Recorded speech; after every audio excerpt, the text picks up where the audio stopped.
எடுக்க தொடங்கல. நாங்கள் இப்போ கடையை திறந்து 4 மணி திறந்து பார்த்தா போன தடவை எனக்கு ஒரு 8.5 கோடி ரூபா லாஸு.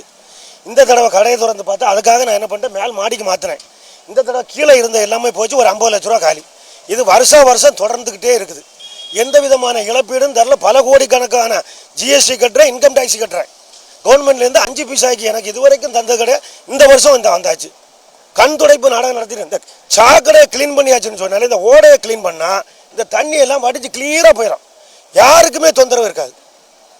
அது இல்லாத காரணத்தினால வருஷம் தொடர்ந்துகிட்டே இருக்குது. இனி தொழில் பண்ணணுமா வேண்டாமாங்கிற ஒரு முடிவுக்கு முடியல. கம்ப்ளீட்டாக மிஷினரி, கம்ப்ளீட்டாக கம்ப்யூட்டரு, ஒரு 40 கம்ப்யூட்டரு, ஒரு மிஷினரி, அவ்வளோமே முடிஞ்சு போச்சு இன்னைக்கு. இப்போ நீங்கள் வந்தீங்கன்னா இப்போ திறந்தே காமிச்சு தருவேன். இந்த இருக்குது இங்கே இருக்கிற மரியா கலரில் அப்படின்னா திருநெல்வேலியில் ஃபேமஸ்ஸு, எல்லாருக்குமே தெரியும். என்னுடைய நிலைமை இப்படி தான் இருக்குது. போன வருஷம் 8.5 கோடி ரூபா காலி. வெளிநாட்டிலேருந்து இறக்குமதி பண்ணி வச்ச 2 வருஷம் ஆன ஒரு 7K machine, Israel company machine காயலா கடைக்கு போட்டிருக்கு. 4.5 டன் மிஷினை ஃபுல்லாக எலக்ட்ரானிக் எக்யூப்மெண்ட்ஸ் ஆகிட்டான். ஒன்றுமே செய்ய முடியாத சூழ்நிலை. இப்போ அடுத்த மழை வந்தால் என்ன பண்ண போகிறோன்னு தெரியல.